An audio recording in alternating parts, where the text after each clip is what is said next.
सच कहते हैं घर में गरीबी आए पर बीमारी ना आए, क्योंकि बीमारी बड़ों बड़ों को कंगाल कर देती है। उसे अमीर से गरीब बनाने में वक्त नहीं लगता है। लेकिन जरा सोचिए, जो पहले से ही गरीब हो उसका हाल क्या होगा। ऐसी ही दर्द भरी दास्तां है जिला ऊना के गगरेट के बबेहड़ गांव की कमलजीत कौर की। कमलजीत कौर के घर में ऐसी भयंकर बीमारी ने दस्तक दी है जिसका इलाज के लिए 30 से 35 लाख रुपए की जरूरत है। 14 साल पहले भगवान ने पति छीन लिया। 4 बच्चे हैं, बड़ी बेटी की शादी हो चुकी है और 2 बेटे हैं जो अभी 9वीं और 12वीं में पढ़ते हैं। दूसरी बेटी सपना 11वीं में पढ़ती है। 20 फरवरी को सपना को अचानक चक्कर आता है। फिर इलाज के लिए उसे पीजीआई चंडीगढ़ ले जाया जाता है तो पता चलता है कि सपना को ब्लड कैंसर है और वो भी 3rd स्टेज पर, और इलाज के लिए 30 से 35 लाख रुपए की जरूरत है। परिवार को जैसे ही सपना की बीमारी का पता चला तो सवाल उठा कि इतना पैसा आएगा कहां से। कमलजीत बेबड़े स्कूल में डेली वेज पर वाटर कैरियर है। जो कुछ कमाया वो बच्चों को पढ़ाने, बेटी की शादी कराने और दूसरे छोटे मोटे कामों में लगा दिया। कमाई का कोई दूसरा जरिया नहीं था, लेकिन फिर भी परिवार हंसी खुशी जी रहा था। सिर पर दुखों का पहाड़ तब टूटा जब सपना की बीमारी के बारे में पता चला। हर महीने 10,000 रुपए की दवाई आती है, जिसके लिए जगह जगह से कर्जा उठा लिया। बीमारी ने इन्हें बेइंतहा गरीब कर दिया। हालत इतनी खस्ता है कि जो देखे उसका दिल पसीज जाए, आंखें रोने को मजबूर हो जाएं। 4 लोगों का ये परिवार 8 बाई 10 उस कमरे में जीवन यापन कर रहा है जिसके ऊपर लेंटर तक नहीं। केवल टीन और घास फूस की छत इन्हें धूप, बारिश और ठंड से बचाती है। इस परिवार के लिए वही कमरा बेडरूम है, वही रसोई घर और वही गेस्ट रूम भी। कहते हैं कि अंधेर नगरी चौपट राजा।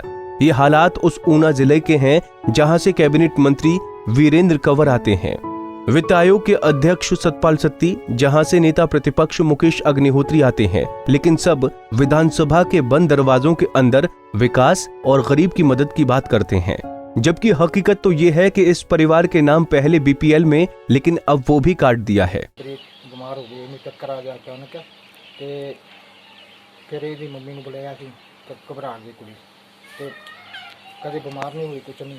ਤਾਂ ਫਿਰ ਇਹਨੂੰ ਅਸੀਂ ਡਾਕਟਰ ਕੋਲ ਲੈ ਗਏ, ਉਹਨੇ ਚੈੱਕ ਕੀਤਾ ਤੇ ਥੋੜੀ ਜਿਹੀ ਦਵਾਈ ਦਿੱਤੀ, ਫਿਰ ਕੋਈ ਫਰਕ ਨਹੀਂ ਪਿਆ। ਉਸ ਤੋਂ ਬਾਅਦ ਅਸੀਂ ਚਲੇ ਗਏ ਆਪਣੇ ਬਾਜ਼ਾਰ ਦੌਲਤਪੁਰ ਚੌਂਕ, ਫਿਰ ਉੱਥੇ ਟੈਸਟ ਕਰਵਾਏ ਉਹਨਾਂ ਨੇ। ਫਿਰ ਸਾਨੂੰ ਭੇਜਤਾ ਆਪਣੇ ਸਾਰਾ ਹਸਪੀਟਲ। ਫਿਰ ਉਹਨਾਂ ਨੇ ਰਿਪੋਰਟਾਂ ਕੱਢੀਆਂ ਤੇ ਸਾਨੂੰ ਕਹਿੰਦੇ ਜਾਂ ਚੰਡੀਗੜ੍ਹ ਚਲੇ ਜਾਓ ਤੇ ਜਾਂ ਫਿਰ ਆਪਣੇ ਹੁਸ਼ਿਆਰਪੁਰ। फिर अभी हुशियारपुर चले गए फटाफट। पैसे का प्रबंध किया, इधर उधर फड़े, आंडियाँ गुआढ़ियाँ कितने 20,000 रुपये लेके ही चले गए। तो चलो माड़ा मोटा ये बीमारी ज़्यादा नहीं है। तो उसके बाद फिर उत्थे हुशियारपुर उन्होंने टेस्ट किए तो 3-4 हज़ार रुपया उत्थे साढ़े लग गया यकदम। फिर उन्होंने रिपोर्टा की तो 1-2 खुराक दी, ग्लूकोज वगैरह चढ़ाया उन्होंने। रिपोर्ट में क्या आया था? रिपोर्ट में उन्होंने बताया कि इसको ब्लड कैंसर की बीमारी है, तो इसे जल्दी पीजीआई रेफर कर दो। फिर उन्होंने 1-2 घंटे लगाया, हमको रखा वहाँ। फिर हमको कहा कि पैसे का प्रबंध कर लो। फिर हमारे रिश्तेदार आए उधर से, उन्होंने भी 25,000 रुपया हमको दिया एकदम। फिर गाड़ी करना पड़ी सर हमको। फिर सीधे पीजीआई चले गए। पीजीआई वालों ने देखा तो उन्होंने जल्दी ही मतलब इमरजेंसी में हमें भेज दिया। तो फिर वहाँ चेक कराने लगे तो उन्होंने फटाफट टेस्ट वगैरह किए तो उन्होंने कहा कि 50 लाख स्टेज है। तो फिर हम तो घबरा गए। अच्छा, 3rd स्टेज में? हाँ, 3rd स्टेज में आ गए ना। तो उन्होंने फिर हम घबरा रहे हुए थे। तो फिर डॉक्टर कहने लगे कि आपके पास पैसा है इसके इलाज के लिए। हमने कहा कि हमारे पास तो कोई पैसा नहीं है, इतना पैसा हम कहाँ से लाए। उन्होंने हमको 35 लाख रुपया बताया। 35 लाख तो हम गरीब बंदे, हम कहाँ से लाएंगे 35 लाख रुपया।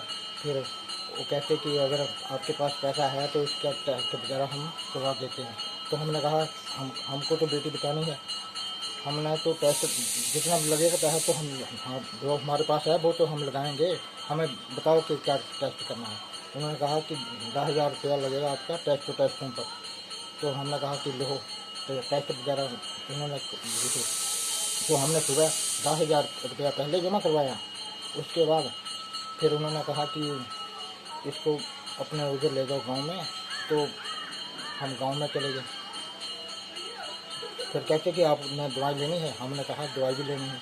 फिर उन्होंने 8,500 रुपये की नगद दवाई हमको दी। तो सर इनका कोई आयुष्मान कार्ड वगैरह या कुछ? आयुष्मान कार्ड था, वो कहते इसको कचरे में डाल दो, ये आप मूंगफली खाते हो? हमने कहा कि हाँ। तो छिलके कहाँ फेंकते हो? कचरे में डाल दो। मतलब कहते ये भी वो ही है, इन्होंने धोने से कोई काम नहीं चलेगा आपका। तो फिर हमने क्या करना था, वहाँ से डोली हमने टेस्ट वगैरह करवाए और फिर दवाई ली, तो उन्होंने हमको वापस भेज दिया। तो 9:15 बजे हम पैदल आए, हमने कहा कि हमको कोई गाड़ी कर दो या जो भी है। वो कहते कि गाड़ी बाहर से मिलेगी आपको। फिर गाड़ी वालों ने 8,000 रुपया मांगा हमारे से, 8,000 रुपया कराया। फिर हम पैदल चले आए, वहाँ बाहर निकले तो गाड़ी वालों से बात की तो उन्होंने पैसा लिया। तो फिर हमारे रिश्तेदारों ने फ़ोन किया तो हम घर पहुँचे, उन्होंने गाड़ी का किराया भी दिया। तो परिवार की आर्थिक स्थिति क्या है? आर्थिक स्थिति ये है कि इनकी मम्मी जो है वो एक डेली बेस पे लगी हुई है स्कूल में। तो जी। 3 बच्चे हैं जो घर पे है, एक लड़की है उसकी शादी कर दी है, वो भी रिश्तेदारों ने की है रल मिल के। तो एक ही कमरा है, उसके अंदर देखो ये कमरा है हमारा, इसी के अंदर खाना बनता है, इसी के अंदर बच्चे रहते हैं। तो क्या ये, और इनका राशन कार्ड भी काट दिया गया है, BPL में था। कहते कि ये नौकरी कर रही है, डेली बेस पे लगी हुई है, जब दिहाड़ी नहीं मिलेगी पूरी, जब फिर खर्चा कहाँ से करेगी? ये बच्चे भूखे प्यासे कहाँ जाएंगे? इनका डैडी है बच्चों का, वो 13-14 साल हो गए हैं, वो ख़त्म हो गए हैं। तो अभी किसी ने आपकी इस परिवार की आर्थिक मदद की है क्या? गांव वाले कर रहे हैं, थोड़ा मोटा जो कर रहे हैं, वो हम दवाई वगैरह ले रहे हैं। जी। हाँ जी। तो अब हम और ये जो है ना ब्लड वाले जो हैं वो हमारी मदद कर रहे हैं, काफ़ी मदद कर रहे हैं। खून वगैरह कहते हैं कि हम देंगे, तो ऐसे है ना, नंगल जिराना वाले हैं वो, तो वो हमारी सहायता ज़्यादा कर रहे हैं। वैसे तो उस बेटी का हाल सुनकर हर कोई अपनी हिम्मत के मुताबिक परिवार की मदद कर रहा है, लेकिन जरूरत है सपना को इस गंभीर बीमारी को निजात दिलाने वाले किसी फरिश्ते की, जो खुलकर इनकी मदद करे, और जरूरी है वो फरिश्ता बनकर सरकार सामने आए। पंजाब केसरी टीवी के लिए नंगल जरियाला से दीपक जरियाल की रिपोर्ट।